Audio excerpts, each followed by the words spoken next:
I, 30F, was in a long-term relationship with my high school sweetheart BF, 32M, for almost 16 years.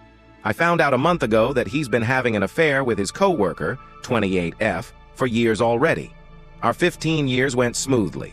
We had mad chemistry, the connection and conversations weren't forced. I love him, he loves me. He's a great guy, supportive, caring, generous, sweet, all I could ever ask for. Everyone supports our relationship, including his friends, my friends, his family, and my family. Everybody roots for us. Everything's fine. Not until mid-2023, where I would notice him being late with our dates and hangouts. I told him about it. He said he will fix it, but he never did. It was the main reason why we argue for months. When our 15th anniversary came, I got disappointed in him for not putting enough effort and time. He got home around 10 p.m. and bought no gift for me, while I waited for him all day and has my gift prepared for weeks already. He usually makes effort for our anniversary, but this time it was like just a sponty dinner. I am grateful, but I wish there was more time for us to spend time together.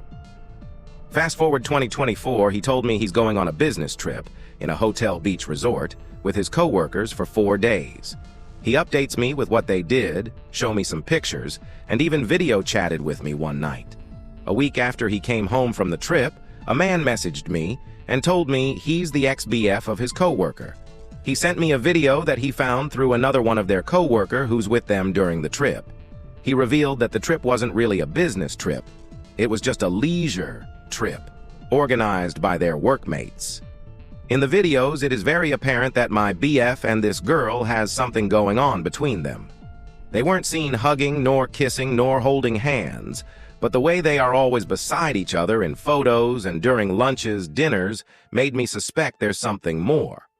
I confronted my BF and he denied that there's something going on between them and that they're just friends, said they're just closer in age, and was hired almost the same time before. I shrugged it out and chose to believe him since I got no other evidence against them. I contacted the girl to ask for clarifications, but I got no replies. Her ex also contacted her aunt to ask. Also, no replies. She and her ex broke up just 2 months, 2023, before the said trip, so her ex wanted to know if she broke up with him because of my BF. He said she broke up with him over a joke, which he thought was weird. She also admitted that during the time she's with her BF, now ex, that she's developed feelings for my BF. So I'm sure she's been cheating on her BF too. I'm not sure if her ex still doesn't know until now, since they're still going low-key and not publicizing anything yet. After that incident, things turned worse. He's still coming home late, but still shows up every day. But I could still see some connection between them in her online posts. He wasn't seen in the photos, but I could feel like he's with her in them. Still, I lack evidence. I found nothing in his phone, no conversations with her, nothing. He then forbids me to post anything publicly with him. I have his photo publicly on my Facebook, but he said that's about it. He would get angry whenever I post something that would see even his shadow. Whenever I would see a connection, I would confront him, and he would lie and give me excuses. There are times I would be convinced, since he's able to show me receipts, he's telling the truth. And then, 4 months after the video incident, the girl decided to contact me. She spilled everything, that they are in a no-label relationship, but they go out on dinner dates and trips. That she said she asked him to stop when she found out about me, but he didn't. She knows about me since the first time they worked together. He said we're not together anymore. And she said she will get some more evidences that we're still together, but he would ask her to give him time to break up with me. This happened all throughout 2022, 2024, but they entered this no-label relationship since 2023. She found out multiple times, but never once she reached out to ask me or tell me or confirm it.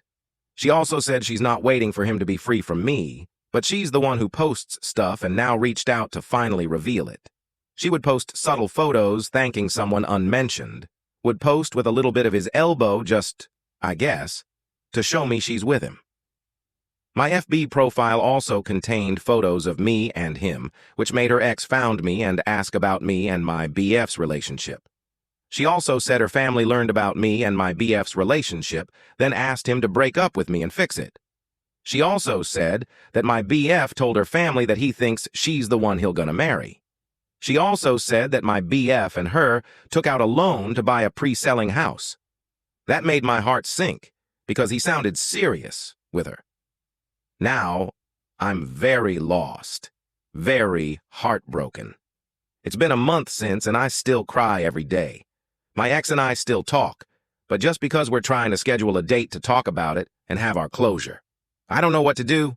I hate them both so much. In the weeks that followed, I found myself in a constant state of confusion and disbelief.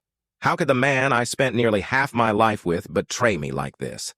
Every memory we had together felt tainted. Despite my efforts to confront him, his lies seemed endless, each one more elaborate than the last. My mind kept drifting back to the videos and the woman who had finally come forward to tell me the truth. Her confession had opened a floodgate of emotions that I struggled to contain. The night she contacted me was one of the most surreal experiences of my life. Her words were blunt and unapologetic, yet there was a hint of sorrow in her voice, as if she too had been a victim of his deceit. She described their dates, their conversations, and the future they had planned together, a future that included a house they intended to buy. I was devastated, but a part of me was also relieved. Finally, I had the truth I needed to confront him once and for all. But even with this new information, the situation was far from resolved. My ex continued to deny any wrongdoing, insisting that she was making it all up out of spite. His excuses grew increasingly outlandish, and each confrontation left me feeling more isolated and unsure of what to believe. I began to question everything, including my own sanity. To make matters worse, the girl's ex-boyfriend reached out to me again. He was relentless in his quest for answers, and while his persistence was exhausting, it also provided me with a strange sense of camaraderie. We were both victims in this twisted love triangle, and our shared pain created an unexpected bond. He shared more details about their relationship, filling in gaps that my ex had conveniently left out. It became clear that my ex had been living a double life, expertly manipulating both of us to keep his secrets hidden. As the days turned into weeks, my ex and I continued to communicate, though our conversations were fraught with tension. We agreed to meet in person to discuss everything, hoping that face-to-face interaction would provide some clarity and closure. In the meantime, I took solace in the support of my friends and family who rallied around me in my time of need. Their unwavering support was a beacon of light in the darkness, reminding me that I was not alone. The day of our meeting finally arrived. I was a bundle of nerves as I made my way to the cafe where we had agreed to meet. My mind raced with questions, and I rehearsed what I would say over and over again. When I saw him, my heart ached with a mix of anger and sorrow. He looked different, more tired and worn, as if the weight of his lies had finally caught up with him. Our conversation was intense. I laid out all the evidence I had gathered, from the videos to the girl's confession and the information provided by her ex. For the first time, he seemed to falter. His defenses crumbled, and he finally admitted to the affair. He apologized profusely, claiming that he never intended to hurt me and that he still loved me. But his words rang hollow. The damage was done, and no amount of apologies could erase the betrayal I felt. We talked for hours, dissecting every aspect of our relationship and trying to understand where things had gone wrong. He explained that he felt trapped and unfulfilled, but his excuses only deepened my sense of betrayal. I realized that his infidelity was not a result of any shortcomings in our relationship, but rather a reflection of his own insecurities and desires. In the end, we both agreed that there was no way to salvage our relationship. The trust was broken beyond repair, and we needed to move on separately. The pain of saying goodbye was almost unbearable, but it was also liberating. For the first time in months, I felt a sense of clarity and purpose. The weeks following our breakup were some of the hardest I had ever experienced. I fluctuated between intense sadness and anger, struggling to come to terms with the end of a relationship that had defined so much of my life. But amidst the heartache, I also found moments of strength and resilience.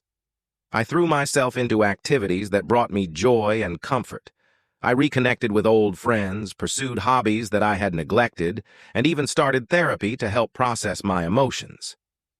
Each day was a battle, but slowly, I began to heal. The support of my friends and family was invaluable, and I leaned on them heavily during this time. One of the most significant steps in my healing process was learning to forgive, not just my ex, but also myself. I had spent so much time blaming myself for his infidelity, wondering if there was something I could have done differently. But through therapy and self-reflection, I came to understand that his actions were not a reflection of my worth. Forgiving him allowed me to release the anger and bitterness that had consumed me, and forgiving myself helped me regain my sense of self-worth. I also took time to rediscover who I was outside of the relationship. For so long, I had defined myself in terms of my partnership with him. Now, I had the opportunity to explore my own interests and passions. I started traveling, meeting new people, and embracing new experiences. Each new adventure was a step towards reclaiming my independence and building a new life for myself. A year has passed since that fateful day, and while the pain of betrayal still lingers, I have found a new sense of peace and purpose. The experience has made me stronger and more resilient, and I have learned to trust myself and my instincts. I have also opened my heart to the possibility of new love. It hasn't been easy, and I still carry the scars of my past relationship, but I am determined not to let them define me. I am more cautious now, more aware of red flags, but I am also more confident in my ability to navigate relationships with honesty and integrity. Looking back, I can see that my ex's betrayal, while devastating, was also a catalyst for profound personal growth. It forced me to confront my fears and insecurities, and it taught me the importance of self-love and self-respect. I have emerged from this experience stronger and more self-assured, ready to face whatever the future holds. To anyone going through a similar experience, know that you are not alone. The journey to healing is long and difficult, but it is also a path to rediscovery and empowerment. Surround yourself with people who love and support you, and take the time you need to heal and grow. You are stronger than you think, and you have the power to overcome even the deepest of betrayals. Thank you for listening to my story. If you found this video helpful, please share it with others who might be going through a similar experience. And don't forget to subscribe to my channel for more content on healing, growth, and empowerment.